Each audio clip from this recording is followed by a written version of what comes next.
मोठा दत्तात्रयाचा आणि तो कोणत्या तऱ्हेने असेल तर पिताजी अत्रि ऋषी आणि माता अनुसया म्हणजे कुणी सामान्य नव्हे, पतिव्रतेची पुण्याई, औदार्याची देवता, तिला पवित्र तेजाची पुण्य गंगा म्हटली गेली. अशी अनुसया संपूर्ण विश्वात व्यापली गेली. तिचं नाव खंड तेजोमय झाला. पण घडलं ते काय? ज्यावेळी स्वर्गाच्या ठिकाणी त्रय देवतांच्या पत्नी म्हणजे उमा, रमा, सावित्री यांना नारदाने जाऊन सांगितलं की हे देवी, तुमच्यापेक्षाही या जगतात या विश्वात श्रेष्ठ आहे, पतिव्रता आहे की अनुसया. हे अनुसया पवित्र आहे. मग त्याच वेळी त्या देवतांना नव्हे तर त्या देवीलाही मत्सर वाटू लागला की आम्ही एवढ्या देवतांचे आम्ही देवी आहोत, पण आम्ही हे सामान्य नव्हे. एक सामान्य ऋषी कन्या, ऋषी भक्ती जर एवढी पतिव्रता असेल, पवित्राची पुण्य गंगा असेल, तर तिला कुठेतरी तिचं शील भ्रष्ट व्हायला हवं. म्हणून काय केलं असेल तर तिने आपल्या पतींकडे इच्छा मागितली. आणि इच्छा कोणती असेल तर पतींकडून वचनही घेण्यासाठी त्या देवता तत्पर झाली देवी. आणि देवीने वचन घेतलं ते कोणतं तर असे मृत्यूलोकी जावा आणि ज्या अनुसयेची त्रिखंडा नाव कीर्ती असते त्या अनुसयेचे सत्व भ्रष्ट करा. देवतांनी सांगून पाहिलं, पण देवी ऐकल्या नाही. शेवटी काय घडलं? ब्रह्मा, विष्णू आणि महेश हे या पृथ्वी लोकावर आगमन झालं. पृथ्वी लोकावर येतात अत्रीच्या आश्रमापर्यंत त्यांचं आगमन झालं. ते कोणत्या तऱ्हेने तर एक याचक म्हणून ब्राह्मण वेशात ते आले. त्याच वेळी पाहिलं तर काय, त्यावेळी अत्रि ऋषी तपस साधनेसाठी गेले असते. अनुसया आश्रमात होती आणि त्याच वेळी मध्यान समयी होता. अनुसयेकडे त्या याचकाने मागण्यासाठी तत्पर झाले ते काय, ओम भवती भिक्षां देहि, ओम भवती भिक्षां देहि. अनुसया आश्रमाच्या बाहेर आली. याचक या मध्यंतरी आले. मग याचकांना प्रश्न केला, सांगा याचक, यावेळी ही अनुसयेने तुम्हाला भिक्षा वाढण्यासाठी तत्परते. त्याच वेळी ते याचक म्हणाले, अनुसये, आम्हाला आज इच्छा भोजन पाहिजे. अनुसयेने विचार केला की हे जग मागून मागून काय मागणार. पण त्याच वेळी त्या याचकाने मागितलं ते काय, हे अनुसये, जर आम्हाला द्यायचं असेल भिक्षा म्हणून तर स्तनपान कर. अनुसया हसली. अनुसया आश्रमात आली आणि विचार करू लागली, ती कोणती असेल तर आज पती परमेश्वर आश्रमात नाही आणि हे याचक मागतायत भिक्षा आणि ती नग्न हो. मग काय केलं असेल अनुसयेने तर अत्रि ऋषींच्या नावाने जे कमंडलू जल होतं ते जल पती परमेश्वराच्या नावाने हातात घेतलं. पती परमेश्वराची ध्यानधारणा केली आणि ते जल त्या त्रीन याचकांवर टाकण्यासाठी तत्पर झाली. त्याच वेळी ते याचक 3 बाल झाली. बाळ होऊन त्यांना तिने स्तनपान केलं. एवढ्यात अत्रि ऋषींचं आगमन झालं. अत्रि ऋषीने पाहिलं तर हे सामान्य बालक नव्हे, हे म्हणजे ब्रह्मा, विष्णू आणि महेश. अनुसयेला प्रश्न केला, हे अनुसये, हे याचक आपल्या दारी म्हणून आले होते, पण तू आज त्यांना बालक केलाय. त्याच वेळी तिने सर्व तत्पर करण्यासाठी तत्पर झाली.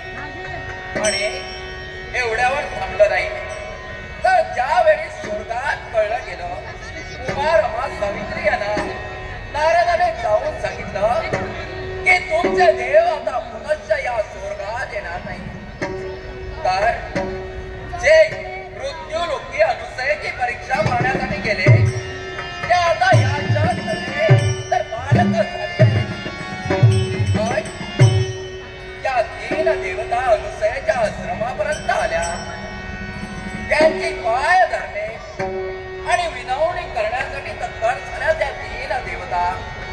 त्याच वेळी अनुसया म्हणाली, हे देव हो, तुमचे पती असतील तर त्यांना ओळखून तुम्ही न्या, पण ते बालक असल्या कारणाने त्या तीनही देवी ओळखू शकल्या नाही. त्याच वेळी अनुसयेने काय केलं, पुनश्च कमंडलून जल घेतलं, पती महेश्वराचं ध्यान धारण केलं आणि त्या बालकावर टाकण्यासाठी तत्पर झाले. बालक पुनश्च देवता झाल्या आणि त्याच वेळी देवत्यांनी अनुसयेला आशीर्वाद देण्यासाठी तत्पर झाले. माग असेल ती इच्छा परिपूर्ण करण्यासाठी आम्ही देवता तत्पर होतो. त्याच वेळी अनुसया मागण्यासाठी तत्पर झाली की काय, हे देव हो, मला द्यायचं असेल तर तुम्ही माझी बाळ जन्माला या. त्याच वेळी देवतांनी तथास्तु म्हटलं गेलं आणि ब्रह्मदेवाने तिच्या कुशिकुलात जन्म घेतला. तो कोणता असेल तर सोम म्हणजे चंद्र आणि कैलासनाथाने शिवशंकराने अवतार घेतला. तिच्या पोटी कुशिकुलात जन्माला आले ते म्हणजे ज्याला तप्त सूर्य मानलं गेलं तेच दुर्वास महामुनी. आणि वैकुंठीच्या नारायण अवतार घेतला तो कोणता असेल आणि कोणत्या दिनी असेल तर मार्गशीर्ष शुद्ध पौर्णिमे दिवशी या दत्त म्हणून मी अवतार घेतलो. पण खरोखरच या कलियुगाचा महिमाच आहे. जर नाम घेतलं असेल तर नामाशिवाय पर्याय नाही. नाम घेईल तो या विश्वात तरला जाईल. पण हो, या पर्वताच्या ठिकाणी माझं आगमन झालं. काही क्षण या पर्वतावर ध्यान धारणा करावी हेच योग्य.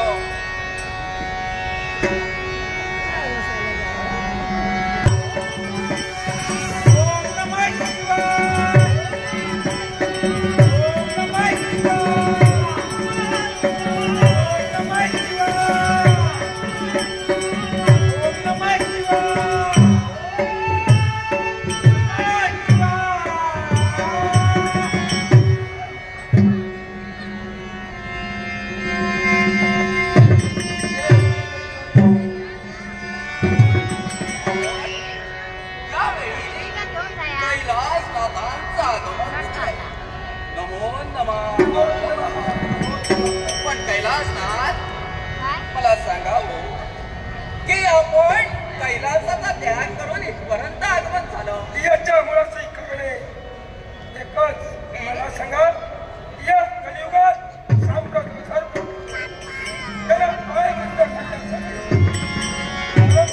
कैलासनाथ योग्य बोलणार. या कलियुगाची देवता कैलासनाथ योग्य बोलण्यासाठी तत्पर झाला. कारण तुम्हा देवतांना रुंदेच्या शापामुळे या मृत्यू लोकी भक्तांना दर्शन देण्याची मुभा नाही. कारण रुंदेने तुम्हाला शाप दिलाय. 11 कोटी देवता पाषाण पडलात, 11 कोटी अंतरिक्षात वावरतात आणि 11 कोटी स्वर्गात वावरण्यासाठी तत्पर होतात. आज तुम्ही कुठल्याही भक्ताला मूर्तपणे दर्शन देऊन त्याची इच्छा आकांक्षा परिपूर्ण करू शकत नाही. मग हे कैलासनाथ, या कलियुगाच्या ठिकाणी एवढं नव्हे, ज्यावेळी गोपाल विवाहाचा शेवट आणि कलियुगाची सुरुवात झाली त्याच वेळी गोपाल कृष्णाने नवनारायणाला द्वारकेत प्राचारण केलं. द्वारकेत प्राचारण करून नवनारायणाला सांगितलं की या कलियुगाच्या ठिकाणी अधर्म अत्याचार वाढेल. जिकडे तिकडे हा कलिदेव आपली सत्ता स्थापन करेल. म्हणून नवनारायणाला अवतार घ्यायला सांगितलं आणि आज नवनारायणाने अवतार, त्याच्यातील एक अवतार होतोय, माझ्या दृष्टीस पडतोय आणि त्याला योग्य मार्गदर्शन देण्यासाठी हा गुरुदेव दत्तात्रय तत्पर होईल. चिंता